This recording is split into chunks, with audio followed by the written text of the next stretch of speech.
Welcome back to The Shed, and welcome back to another episode of Meet the Author. This week I had the opportunity and the pleasure to meet up with Stephen Gay, who's the author of The Night Owls, a Moon Colony novel. So what I would like to do is provide a bit of a plot overview, talk to what I liked, I'll make some recommendations, and then we'll get stuck into my Zoom call with Stephen where he shared some insights, so I hope you can stick around for that. The year is 2195 and the moon has been colonized, and we're following the first person account of this guy called Ethan Keller, and he's from the Grey district on the moon. And what we find is that life is pretty tough in these working class sections of the moon, so tough that to earn a living you really need to be bending the law a little bit in your favor just to get ahead.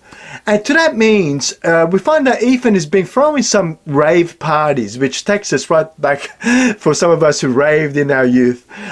So he's been running some rave parties just to get ahead, and they're becoming quite successful. Him and his motley crew of friends are sort of running this pretty good enterprise, throwing these parties for people on the moon.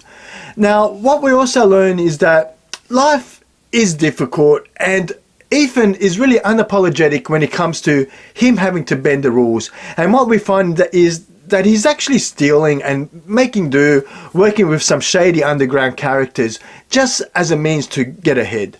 And what we find is that Ethan is living with his mother. His late father died. He was one of the pioneers building the moon colonies, and he died sacrificing himself for his crewmates. And what we also learn is that the moon has been suffering from some pretty severe blackouts, and these blackouts are really dangerous because obviously the moon is inhabitable the way it is, so they sort of provide life support systems, right?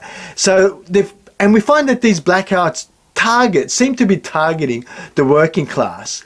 Anyway, whilst Ethan is doing one of his heists, trying to steal some stuff out of this warehouse, they stumble upon a bit of a shady deal happening there.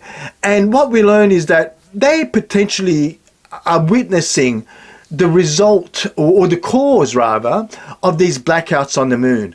So now Ethan and his motley crew of friends have got to make some really difficult choices. Do they do the right thing? Do they turn a blind eye, or do they just do the selfish thing and ignore this whole thing, irrelevant of what happens to the actual moon and the people on the moon? So I found this to be a fun story of true friendship, loyalty, and sticking to one's principles, with a whole lot of fun thrown in to boot. So what did I like? Look, I really enjoyed that moon settlement. I liked the vision that Stephen had, and how he's, I think, introduced elements of his industrial design into the narrative of the book in a way that is not overly technical, that is really approachable by just about everybody. And I would say, from 9 to 12-year-olds all the way through to, 60, 70, 80 and forever. So I think it's got a very big, broad field of appeal, this one here. So I was really pleasantly surprised by that. And it took me back to Total Recall, that Arnie movie back in the 90s.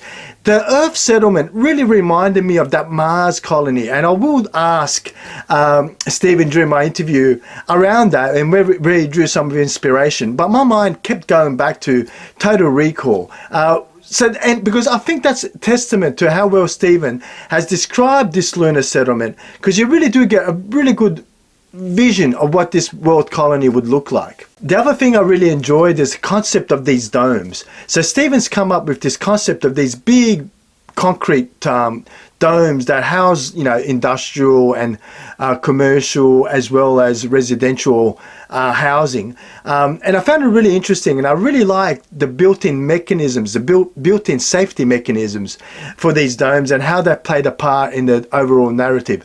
So I found that to be a really enjoyable aspect of the novel as well. The other thing that I really enjoyed that is rather obvious is that Stephen loves his electronic music.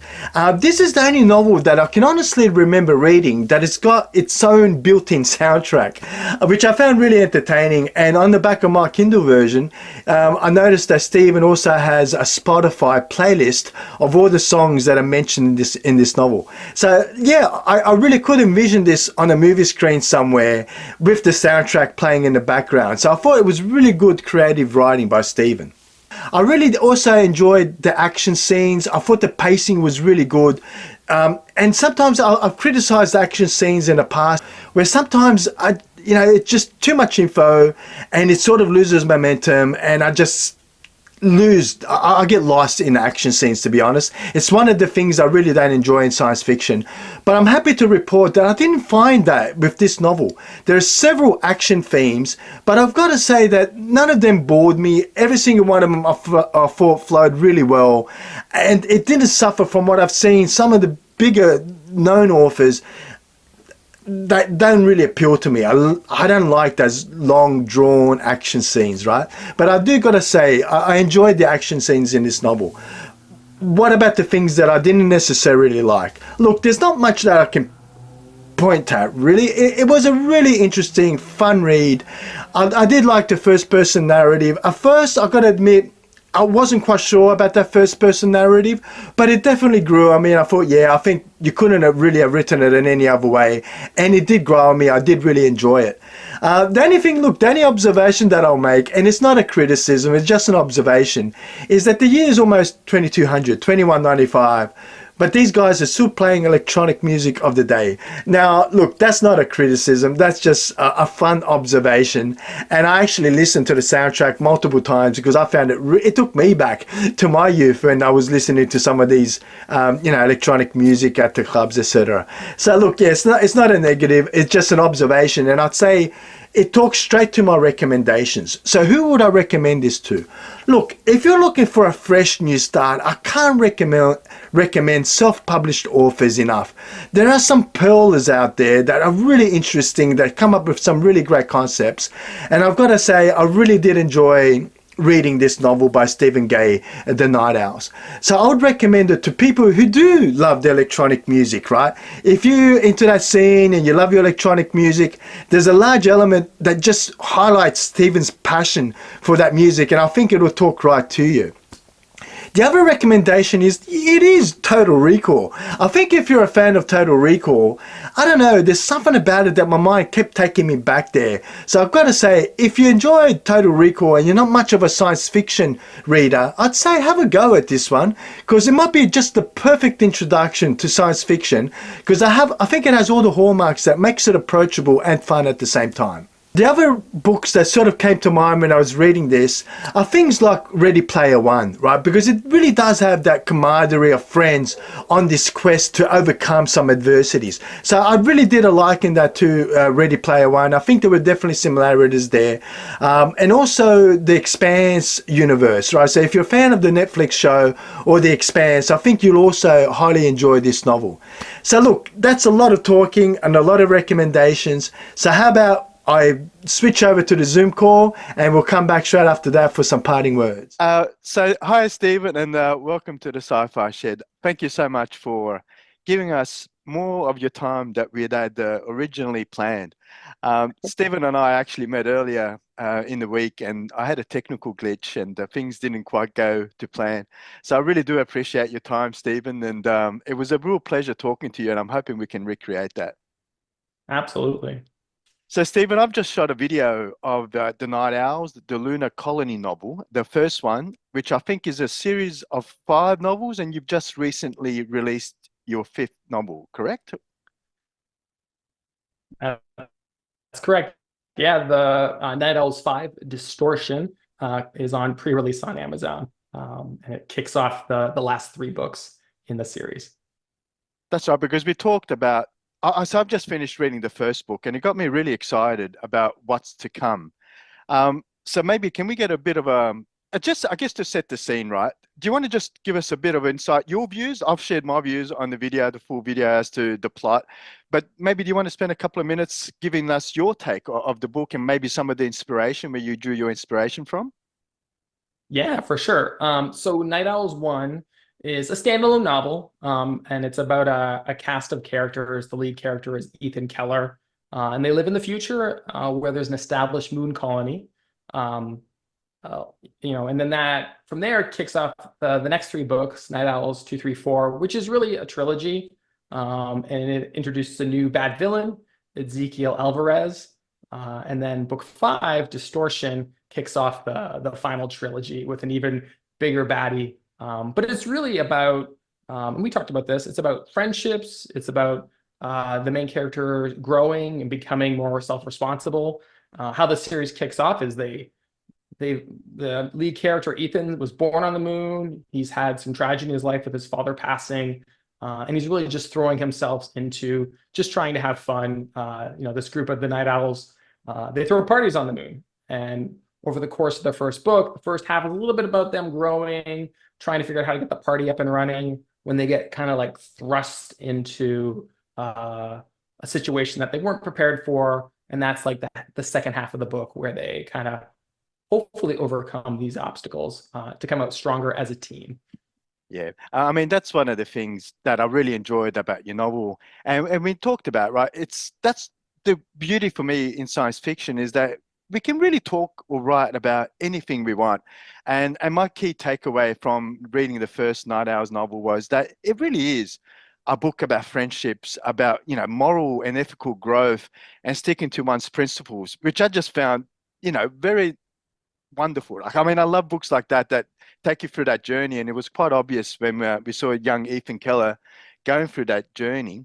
Because, like you said, he came from a pretty difficult upbringing, and that grey district that he lived on in the moon was just like up, right? And we talked about him not having to be, having to bend the rules a bit in his way to just make a living, and he was very unapologetic in that.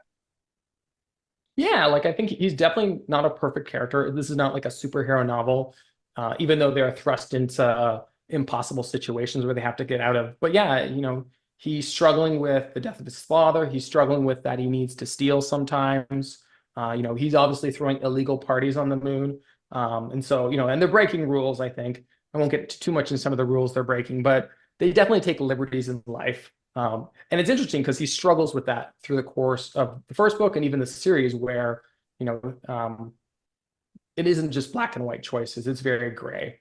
And he can Yeah, actually see that with his enemies too. I think one of the big themes that the trilogy, the book 2, 3, 4 deals with is his nemesis is somewhat of a mirror image of him, but they're just slightly different enough where I think the enemies kind of cross the line too far. And Ethan really struggles with that. And there's I think, a great ending in the last series of the trilogy. So I'm excited when you read it because I think it's a really good evolution of the character. yeah. Look, I'm really looking forward to it because if the first novel was anything to go by, I thoroughly enjoyed it. I thought it was just and was surprising. Like, and I've said this so many times in the past, right? Sometimes you come across a new author and you read a book and you don't know what to expect. And it's always wonderful to walk away thinking, geez, that exceeded my expectations. I didn't know what I was coming in for. I mean, we only sort of chatted a little bit via Teams or whatever it was. So on Instagram, I think it was. We just talked a little and I thought, yeah, this sounds like the kind of book I'd like to get stuck into. And like, I'm really pleased to report that, that's what I love about self-published authors, right? Is that there are some gems out there. And I found your first novel at least to be that. And the way you talk about the sequels and the trilogies coming up, I'm really excited about what's coming up with the Night Owls. Look, one of the things I really enjoyed, I enjoyed the characters. I thought you did a really wonderful job bringing us along on those journeys. And one of the things that, like, I sort of, I've changed my format a lot. For the people who watch the show often, they'll see that I've changed my format when it comes to these Meet the Author segments.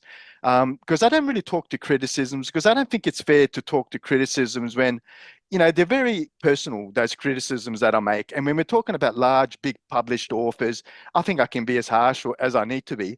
But I still like to be honest and come down to the fundamental, my views of the novel, right?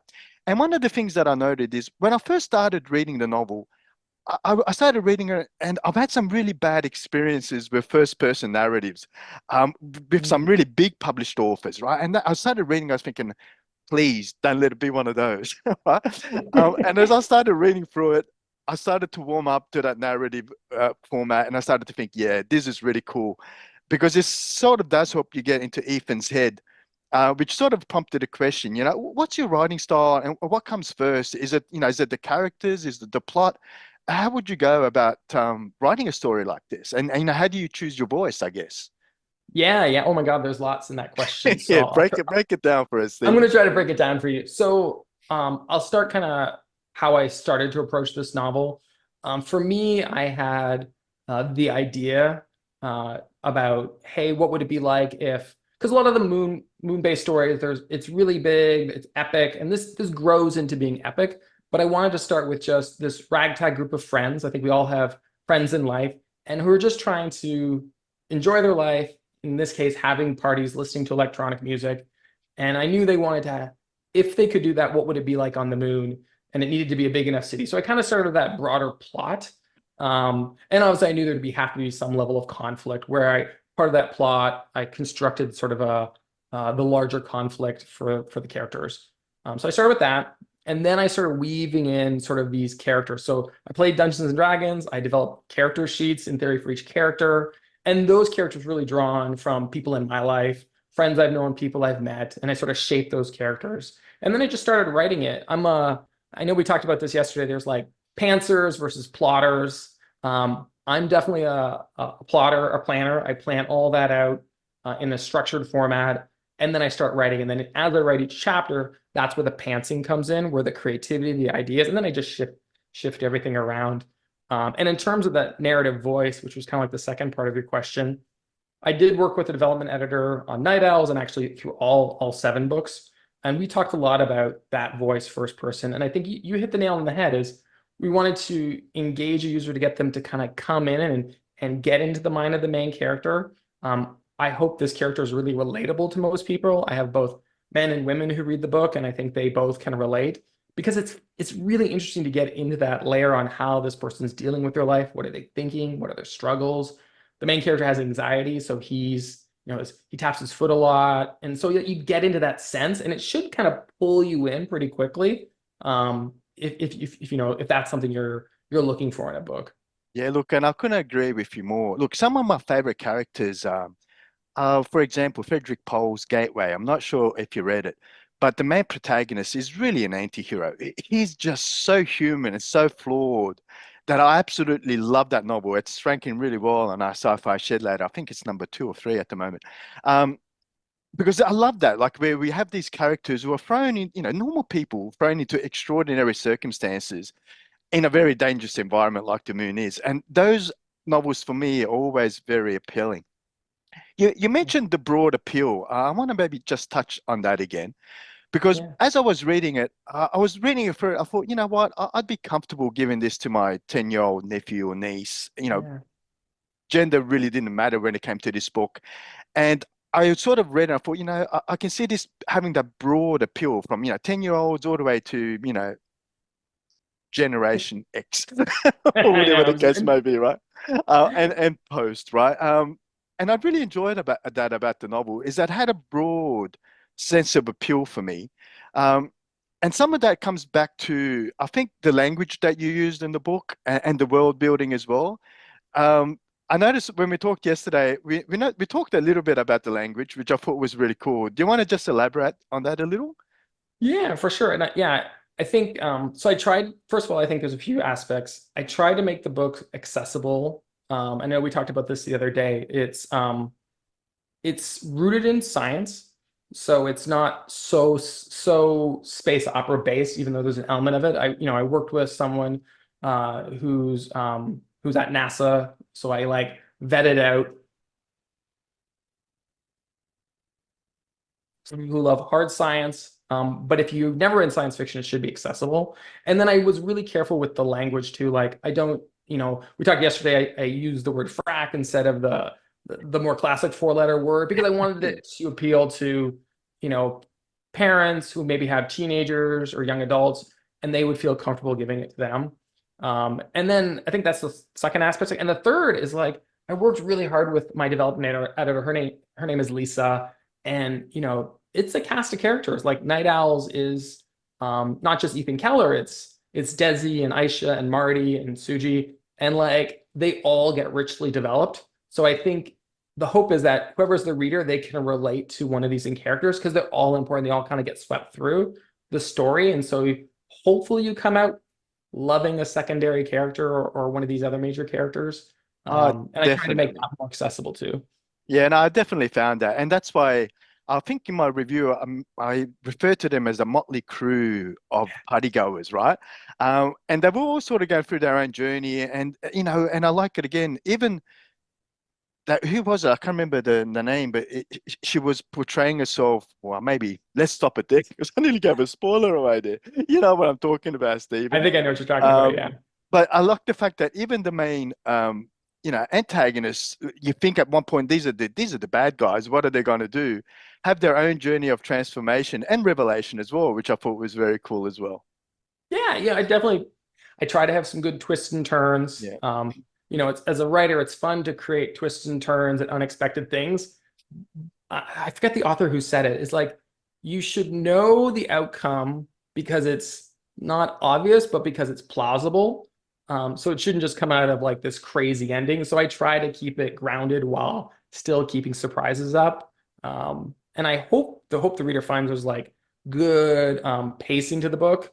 It starts slow and builds because you can't just throw, a normal person into an incredible situation in chapter one. But yeah, it was a lot of fun to work through all the pacing and the twists and turns. So yeah, thanks. Yeah, no, it's great. Look, one of the things that I wanted to get into your brain a little, Stephen, right? I mentioned, I'd love to write a good short story or a novel, novella, maybe one day, and I'm not giving up on that because of our Yes. conversation that we had the other day, right?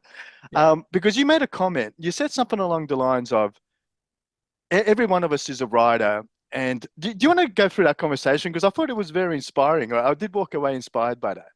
Oh, I'm happy. I'm so happy to hear that. This is the fun part of the do-over. Yeah, I've been doing design work for 25 years of my life, and I truly believe that everyone is creative, resourceful, and whole. So, there's creativity in all of us, and writing is just a practice. You can pick up painting, you can pick up writing, and it's just working at it as a craft and a practice, right?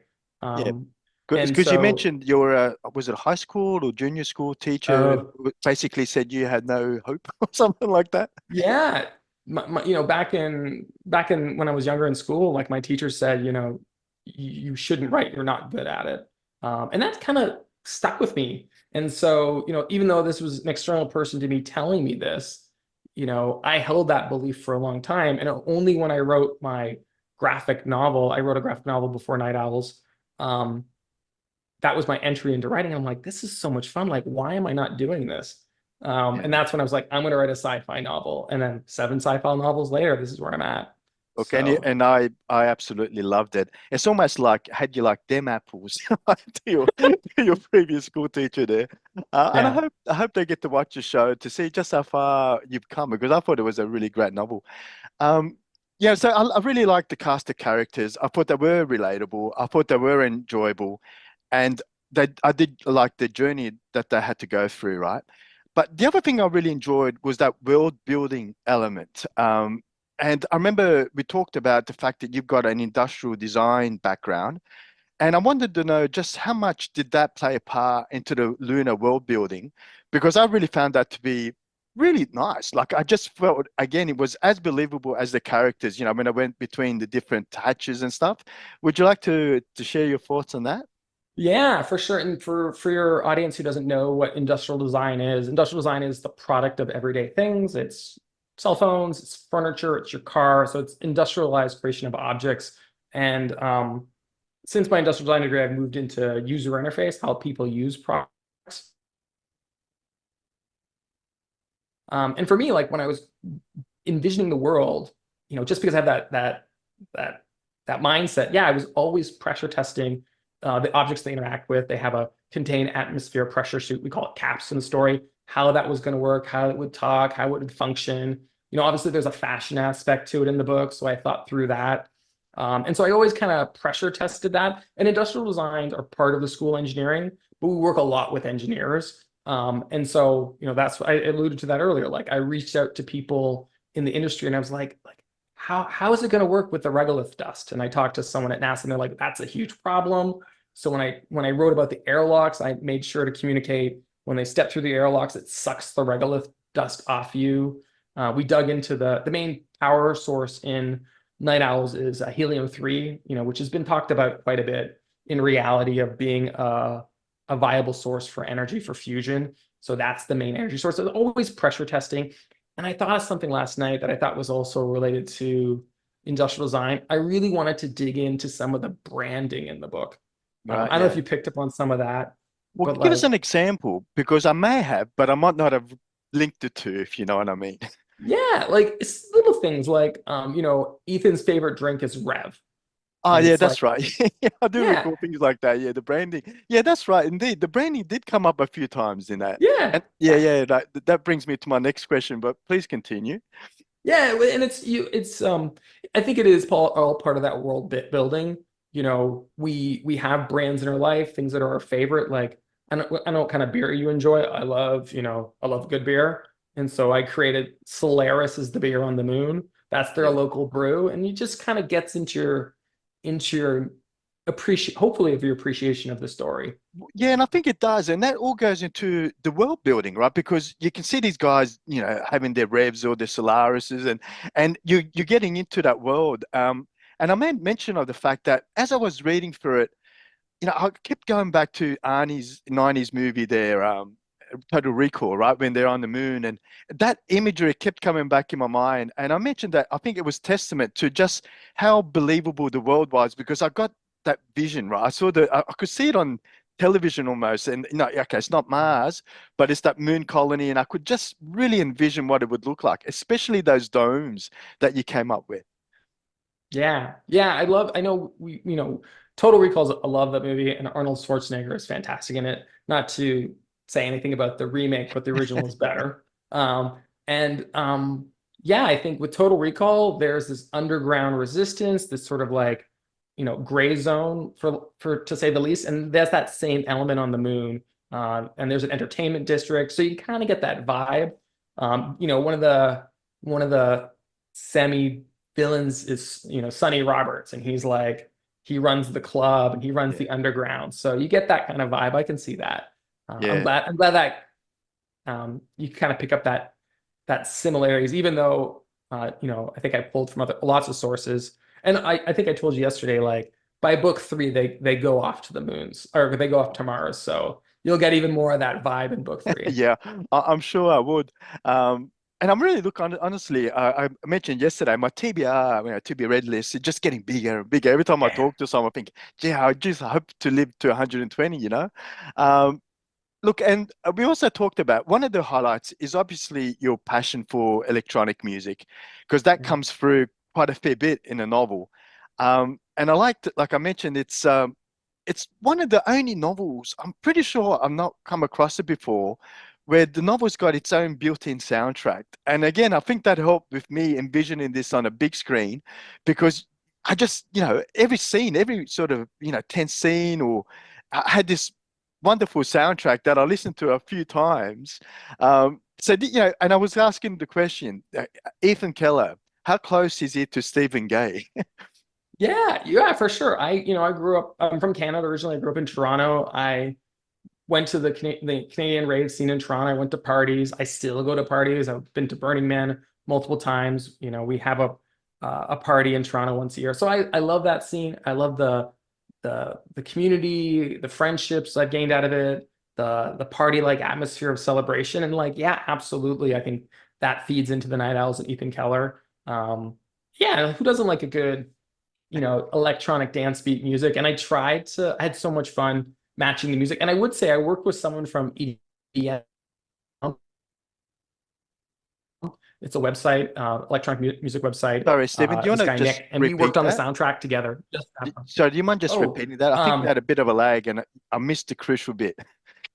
oh yeah. I was gonna say I worked. Do you want me to start off where I With worked with? you were working with someone, EA Yeah, or yeah. something, you're saying? Yeah, so to kind of build out the music soundtrack, I worked with someone from EDM.com, which is an electronic music website, a guy named Nick. And we had so much fun picking out the music, matching it to scenes, listening to it. Now we have Spotify playlists. So there's a 20 track playlist for each book. And it Wow. should Okay. set it should set the mood, right? It's like it's exciting. You can hear the music. So yeah, I'm really happy with that, and I'm glad you appreciated it. Definitely. I mean, I do paint and draw, so sometimes at night I'll put in an audio book or I listen to music. And as I was reading your book on Kindle at nighttime, and every night before I'd go to bed, I'd be in my shed doing painting, whatever, and I'd have the soundtrack on. So it just sort of set the mood. Okay, I'm coming into the night owl party here, which was very cool. I love it. That makes me happy. No, it's all very good. Um, the night owls, the music we've talked about. Maybe we can just talk a little bit about your science fiction likes, Stephen. Like, I guess, what are some of your favorite authors? Oh yeah, I know we talked a little bit about this. It's so hard, so I'll just kind of Yeah, I have to like bucket it in my brain. I think I grew up on the classics. I know you're going through the classics right now, and I know your number one is Hyperion, Dan Simmons. I yeah, love that series. It was super inspirational. I have this memory of Greg Bear's Blood Music, right, such a yeah, yeah. great book. And then Arthur C. Clarke. I really do love Rendezvous with Rama. I know it's not in your top list, It but will that's be. it It will will. be. I just haven't got it around to it yet. I mean, I've read most of those books 20, 30 odd years ago, and I'm just revisiting them. And as I'm doing that, I thought I'd bring people along on the journey, and that's where the idea came from it for the Sci-Fi Shed. So I have read it, and I wouldn't be surprised if next year's roundup we'll see that somewhere in the top 10 as well. Oh, I'll be watching. But that's what I grew up on. Obviously, I grew up on comics too. And then like in my college university years, I kind of got into cyberpunk. So like Neuromancer, William Gibson. I don't know if you ever read Software by Rudy Rucker. That's a I fun haven't read one. that one actually. It's a good one. And then like even more recently, I really like Demon and Freedom from Daniel Suarez. Right. It's a really good two-book series. It's his other books aren't as strong, but I would say start with Demon for sure. And then I know we talked about this yesterday, Neil Stephenson Snow Crash. So if I had to pick like one favorite author, it would be Neil Stephenson. I'm like You can't forget Cryptonomicon. the Deliberator, right? The Snow Crash. Oh my God, so good. Yeah, Um, yeah, and I think it was a big inspiration because Snow Crash is playful, it's fun, but it's pretty epic, yeah. amazing world building, and huge inspiration. And I forgot there's a book. It kind of goes in sci-fi, maybe a little speculative fiction, but there was Douglas Rushkoff wrote a book called Ecstasy Club. It's Right. the only book that I found that has like a party vibe meets somewhat speculative fiction. Right. Um, yeah, so those are my few. Yeah. And your current reading, like you were, I think you were reading something pretty interesting when we Oh talked yeah. yesterday. Oh my, it's so hard. By the way, if you're a writer, it totally cuts into your reading time Right. because you end up just like editing your books and Yeah, rereading your sure. books. But I just finished Pierce Brown's Red Rising, like Lightbringer. I'm very Mhm. excited for the last book. Those books are epic. Yeah, right. Um, yeah, definitely a little bit of inspiration to Night Owls, but not as grandiose. I'm listening to Patrick Stewart's biography, Make It So. And I know Yeah, you're a sure. Trekkie. Big time. Yeah. Yeah, it's really good. And plus he narrates it, so it just takes you back to childhood. Um, So and then you I listened to that on audiobook? oh yeah, for that book, You it's all have to. audible because it's You his have to. voice. He's so yeah, his voice is just amazing. And then I swim. I was telling you, I swim in the pool. I do like lap swimming in the morning. You're in Sydney. You Oh, have yeah. some awesome lap pools there. Yeah, Um, yeah. so I do Audible for that. BV Larson's. I'm right now. I think I'm listening to BV Larson's Undying Mercenary. That's Right. like that's like popcorn. It's just pure entertainment. Yeah, well, we talked about popcorn, right? Sometimes you just need to get into those popcorn novels, and John Scalzi for me comes to mind, where I think he's got some really wonderful, deep novels, and but some of his novels, like I recently read and reviewed the Kaiju Preservation Society, where it was just pop music, right? The way he describes it as well, which is sometimes that's all you want, which is just that little bit of lightheartedness, read through it. And I did see similarities to Scalzi's and Night Owl's in many ways as well. Like it because, and I wouldn't say your book was pop music or popcorn, but it definitely had elements of that where you could get in, you could enjoy the novel, and there were some deep themes in there about, loss and overcoming loss and how to deal with that. And there are so many different paths you can take to deal with that. And, you have a choice, right? And so your novel was deep in many ways, and I like that. but it was also a bit lighthearted with that music theme playing in the background and you just losing yourself in the characters and not having to sort of deal with the day to day. So it was a good form of escapism, I thought. Oh my God, I think that's super insightful. I kind of think that's an interesting thing. I think partying is kind of like that, right? We have jobs, we have hardship, and sometimes we just need to unplug and have some fun. And Yeah, I definitely. think, that's kind of how the book was written. It's like there's some real big, gnarly questions about Ethan and his journey to become a better person. The moon itself is going through a huge transformation to become more independent. Right now, it's under the control of Earth. So it's really about the moon's journey over the course of the books. But yeah, like it should be lighthearted. Like my dad passed away 6 years ago, No, and that was sorry. that was traumatizing for me. But and I dealt with that loss in a particular way, and but I also wanted to continue to have fun. So it's like we're always trying to balance that, and I wanted that to be reflected in the characters. Yeah, They'll it's crack jokes in the weirdest times too. yeah. Oh yeah. Sometimes that's a bit of stress. It's interesting that you say that because I just recently lost a father as well, to get a bit personal on the channel. Um, he died in 2015, so it's quite time flies. That's grief, I guess, in some ways that time does go. And for anyone out there who's suffering at the moment, I think Steve and I can both say it doesn't necessarily get easier, that loss, but you learn to live with it and you learn to remember the good times. So I guess for those of you struggling out there, it's never fun, and I do feel your loss and sorrow, and that goes the same to you, Stephen.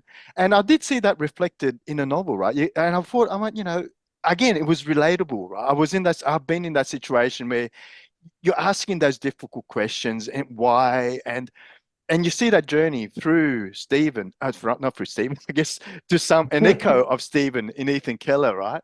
So it's Yeah. interesting that you bring that up because I definitely saw it in a novel as well. Yeah. Yeah. Like I say, I try to be really purposeful to find places for where hopefully readers can relate. I Yeah. think, you know, yeah, I think there's a lot of relatability in the characters for sure. I think I've fallen in love, obviously I'm the writer, but I've fallen in love with so many of the characters and you know, how they stay together as a group of friends.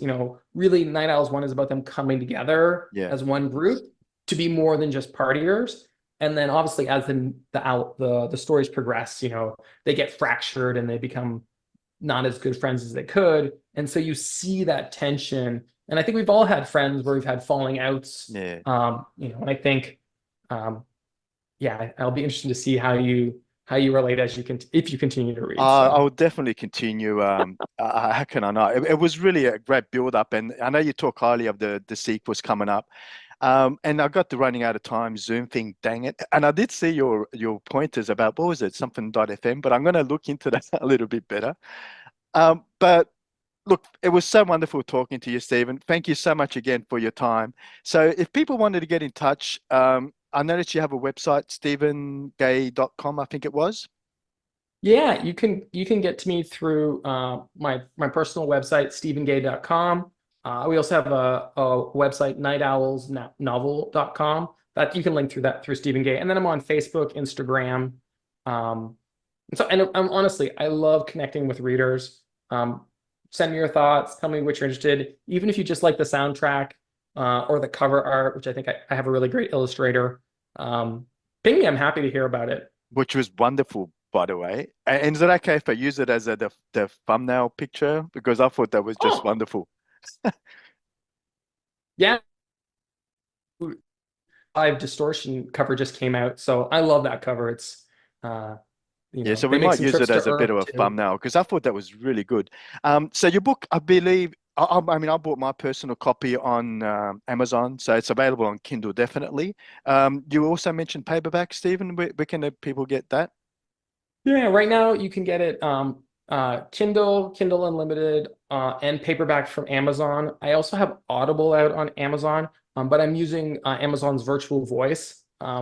I think it's improved significantly in quality. And then I definitely want to make an investment into a human narrator. I'll be doing that once I kind of build up my funds. As you know, as an independent author, it can be tricky to fund all this stuff.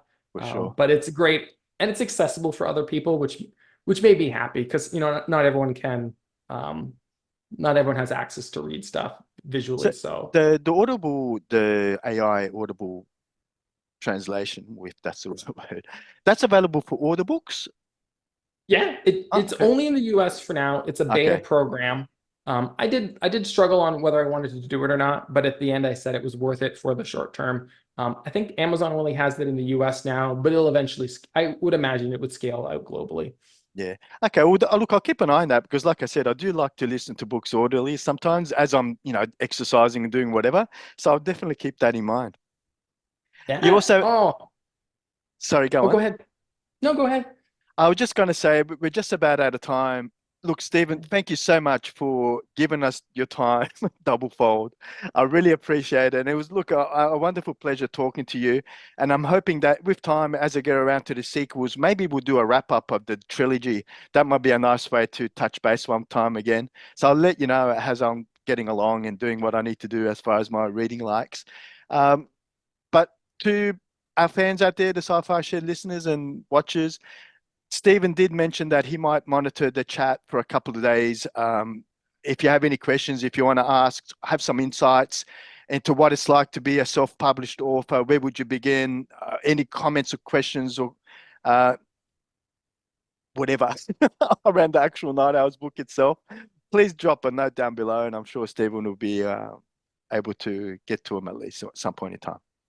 Oh, absolutely. Yeah. Ping me. I'm on YouTube too. So you can link me in the comments and I'll be able to answer any questions. I'm happy to do that. And if for the aspiring writers out there, I'm like, totally go for it. And you can ping me anytime for sure. Yeah, just don't send your books to the Sci-Fi Shed. It might not be so nice. Now, look, thank you so much, Stephen. And look, and if you're an aspiring author, I hope that's helped you understand the inner workings of these great self-published authors who are coming up with some really interesting novels that I, for one, highly recommend. It was a wonderful book, and I'm really looking forward to the series. And like always, I hope to see you next time in the shed. So Thanks, thank you, Stephen. Stephen, again for the opportunity. It was a blast getting to know you a little bit better, and thank you for sharing your time with us on the Sci-Fi Shed. And look, if that was entertaining, if you enjoyed that, and if you want to see more of that, can I please ask you to, hit the like button, subscribe, and share the video around, because it will just give me the signal to understand that that's what you guys want to see a bit more of, and it will give me the motivation to continue. So thanks again, and I hope to see you next time in the shed.